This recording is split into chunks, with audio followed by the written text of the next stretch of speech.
Many fossil remains of the coelacanth have been discovered, and it was generally believed that it became extinct 60 million years ago. In 1938, however, a startling discovery was made when a living coelacanth was caught in 40 fathoms of water near the port of East London in South Africa. This dramatic discovery fired the imagination of the late South African ichthyologist Professor JLB Smith, who started a 14-year search for other coelacanths. It was in December 1952 that his untiring work was rewarded when a second living coelacanth was caught near the Comoros Islands off the east coast of Africa.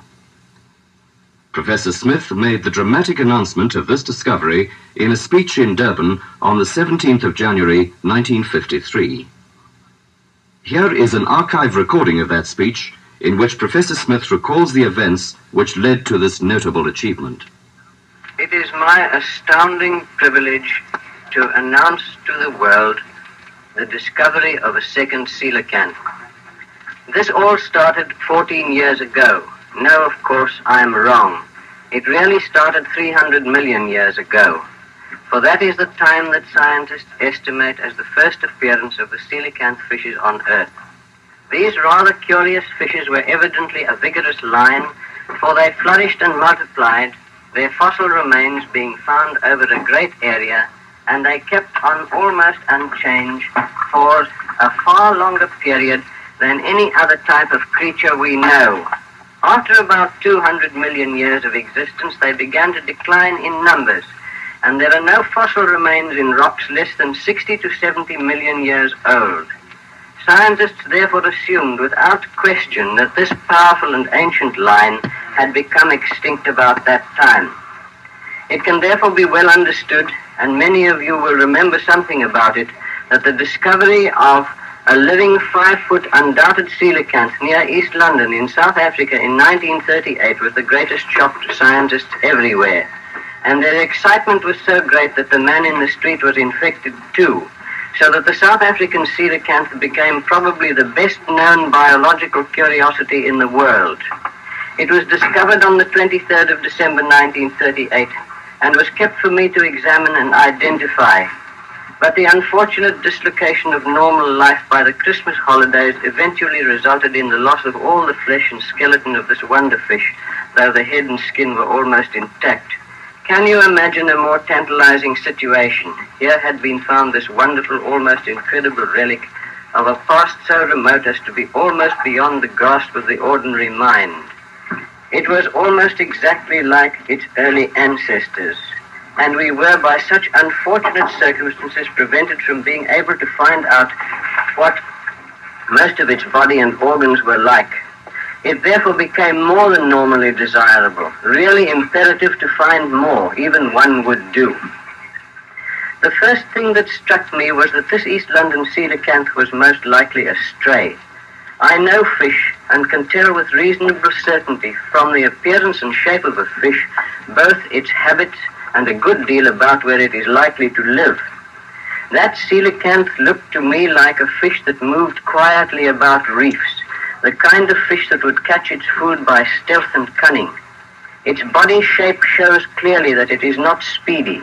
Its heavy scales would be perfect protection from casual bumps on rocks or coral, and its very powerful jaw muscles and the nature of its quite formidable teeth told me clearly that it was a pouncer, which with larger prey would grab and hold on grimly until that prey was exhausted and overcome. It was probably rare at any time, but looked the type of fish that would easily take a baited hook. As it had apparently never been seen before, it was not likely to live anywhere where many people fished or where it could easily be caught on a line.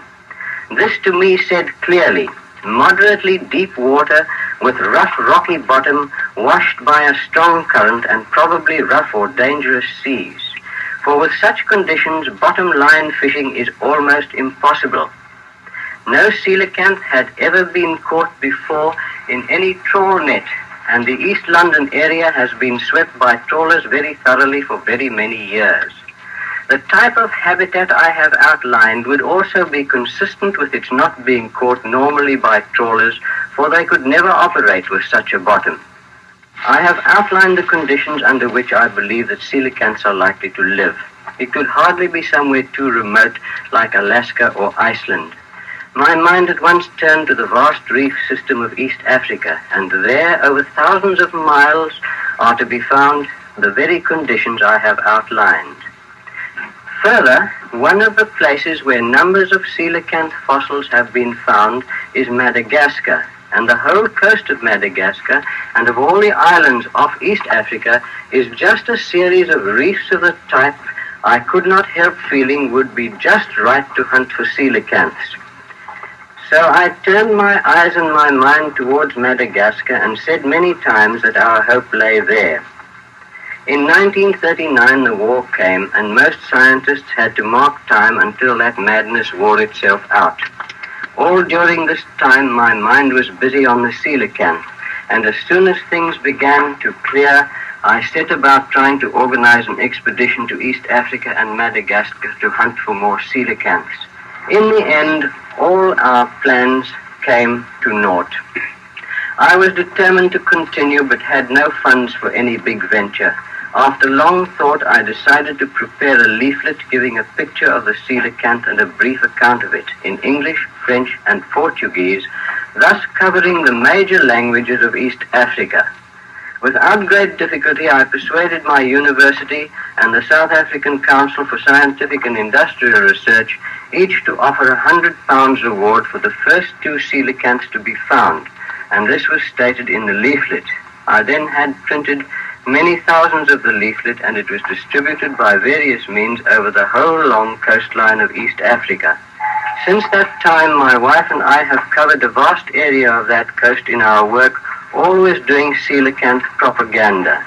It has been a continual thrill to find that leaflet in the weirdest places, stuck on a pole in a remote native hut, posted up in lighthouses, shops, now and again in some wild part, a native fisherman, learning who we are, from some fold in his garment, produces a dirty cloth or paper-wrapped, incredibly tattered coelacanth leaflet and shows it to us with great pride. It was a great comfort to feel that thousands and thousands of eyes were always scanning their catches for this reptile-like fish, though most natives probably doubt whether this loony white man would really pay so vast a sum for just a fish. This year my wife and I went on a scientific expedition to Zanzibar, Pemba, and Kenya to investigate the fishes. At Zanzibar we met Captain E. Hunt, a man who owns and runs a fine schooner trading between Zanzibar and the Comoros Islands. This Eric Hunt is no fool, and when he saw the coelacanth leaflet he was more than normally interested. When we returned from Kenya, the ship touched at Zanzibar, and Eric Hunt sought out my wife and got from her a good deal of extra information about the coelacanth, so that if I ever come across one, I shall be able to be certain. I have a great respect for my wife's judgment. Even when she slashes my work, I think good. When she told me about her talk with Hunt, she said, "That man is all there. I think we can rely on his judgment. If ever he gets a coelacanth, he is sound."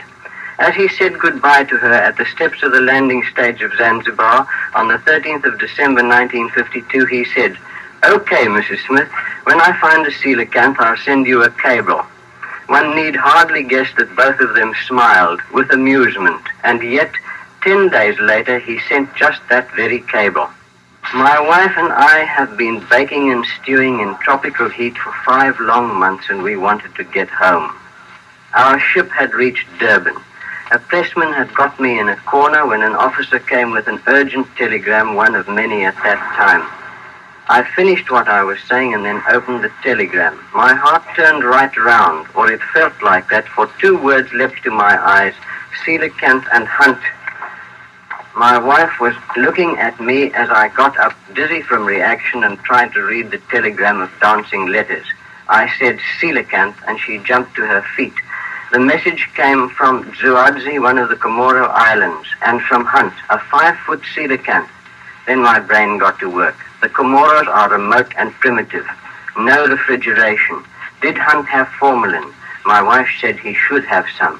We looked at one another with the same fear. The cable said, caught on the 20th. This was the 24th. No cold store, little formalin, and the December heat of the Comoros. For a while I went almost insane. Was the same thing to happen again? I sent an urgent cable to Eric Hunt asking for a statement of the condition of the specimen. It came 36 hours later, injected 5 liters formalin. Christmas holidays, how I hate them. People eat too much and drink too much and all work stops. They gave me a bad time now. Communications with the Comoros at any time are virtually non-existent. From our ship in Durban Harbour, I set the post office onto tracking 2 cabinet ministers I know, one after the other, and neither, on account of these confounded holidays, was in any position to do much. I tried to find another who might be able to help, but though I never left the telephone for 7 long hours that Christmas Day of 1952, he could not be found. Then I tried a certain high official in the government with the same result. Desperately, I made contact with a high military officer unknown to me personally, and it took me some time to overcome his utter disbelief that a fish could mean anything to the armed forces of South Africa.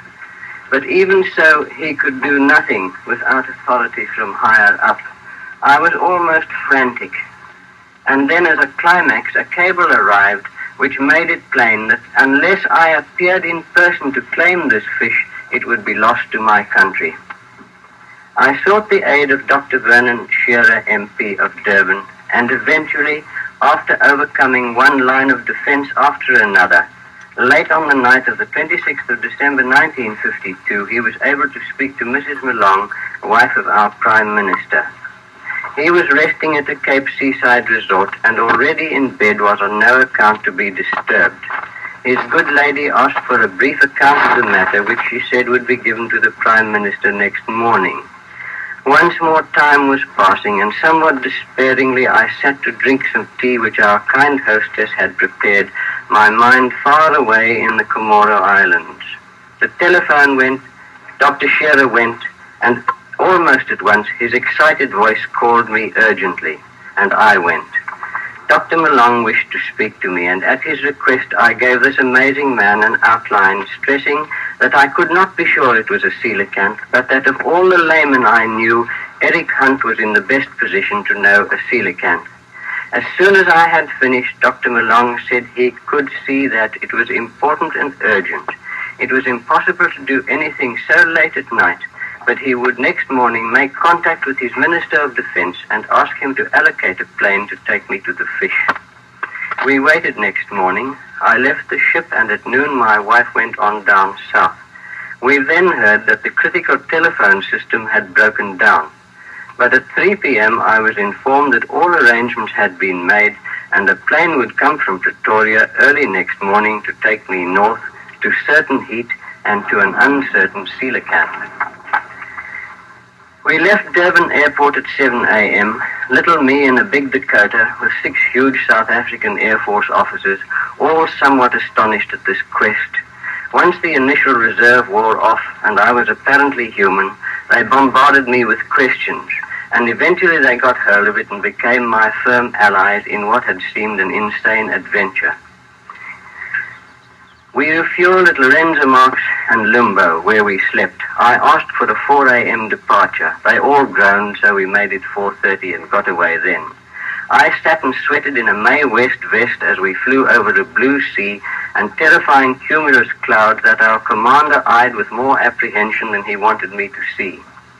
7 o'clock on the island of Mayotte appeared. Our destination was the tiny islet of Pamanzi nearby. Could we land there? Desperately the operator thumbed his keys. Suddenly the answer came over yes, the strip was usable, and down we went. We landed. Eric Hunt ran up. I said, "Where's the fish?" He said, "On my boat. It's true, don't worry." I went quickly to the car, but the governor wished to meet me, so I had to go there first.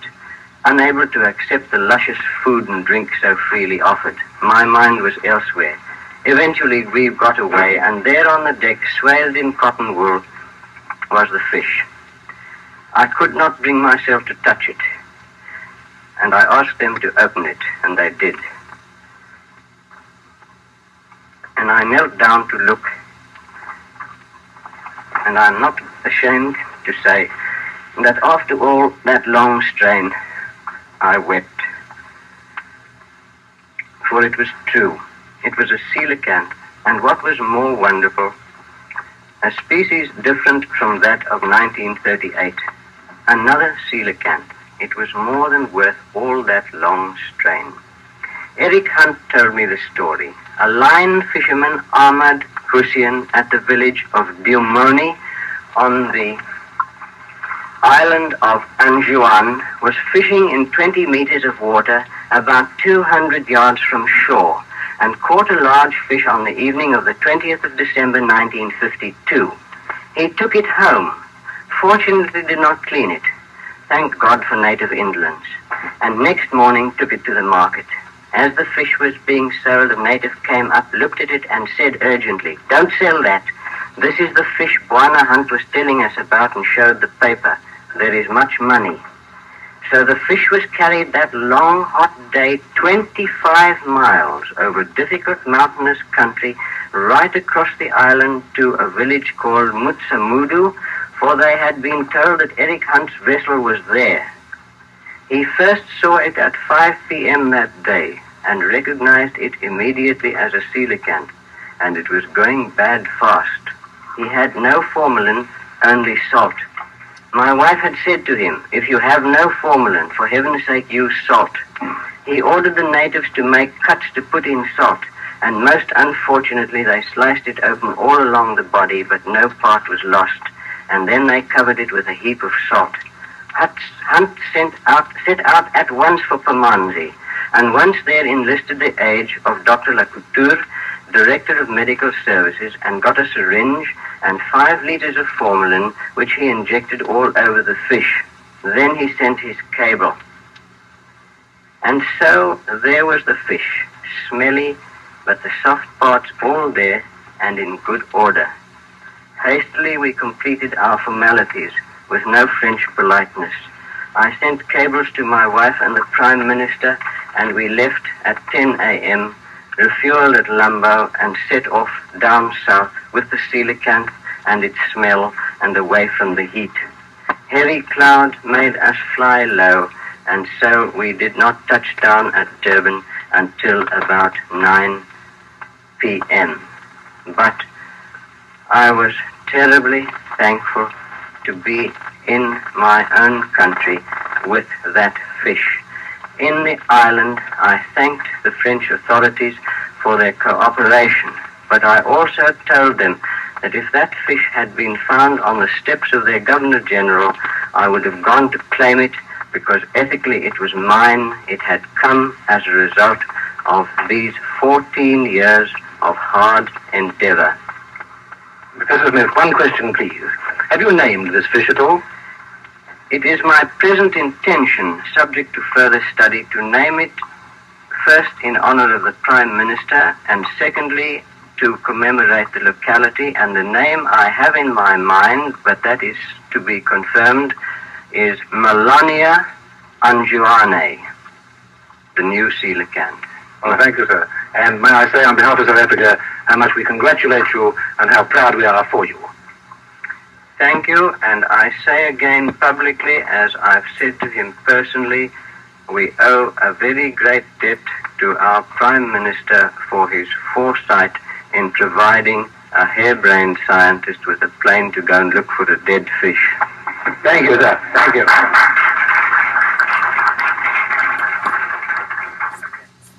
That was an archived recording of a speech by the celebrated South African ichthyologist, Professor JLB Smith, given on the 17th of January, 1953.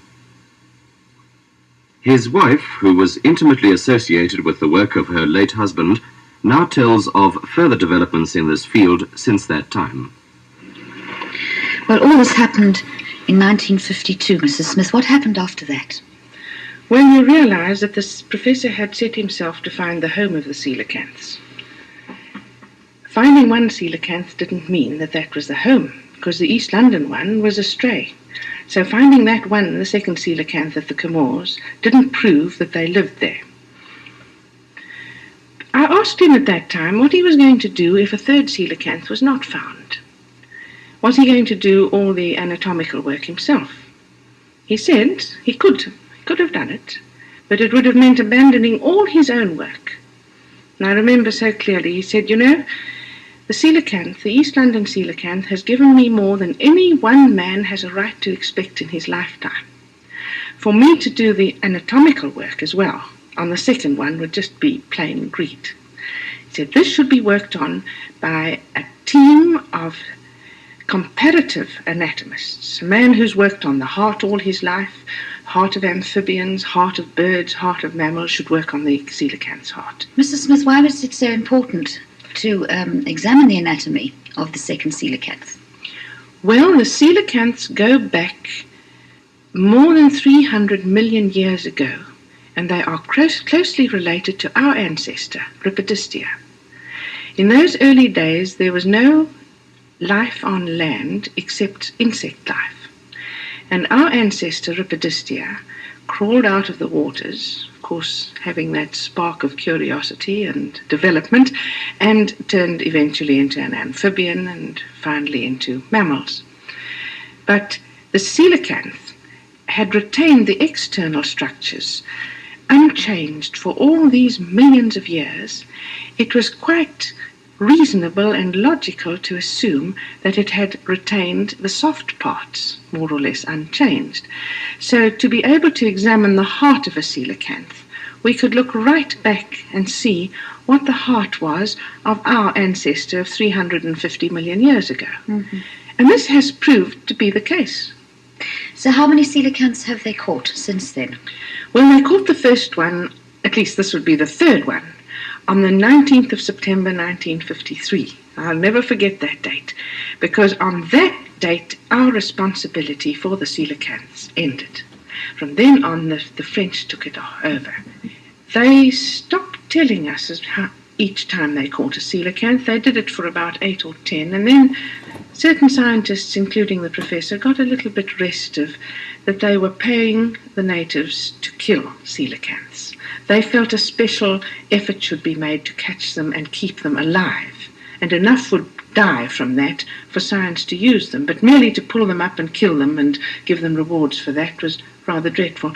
So after that they kept quiet, but as far as we can make out, at least 30 were found at the Comoros. So this proved that they did yes. come from there. And did they ever manage to catch a live one, Mrs. Smith? Yes, they did. The French offered double the reward, and I think it was the 8th coelacanth that was caught. This fisherman managed to bring it ashore. How did he manage that? Well, it must have been quite a feat, you know, because he was in one of these small pirogues, like canoe-like things, but he put the cord through the gills with his hand and gently led it back to the jetty. Apparently the fish pulled the canoe at times, and the canoe pulled the fish. So it was caught in a line? Yes. Not in a net? No, all of them were caught on lines. Now, this is what the people don't understand, and the professor has insisted on it again and again.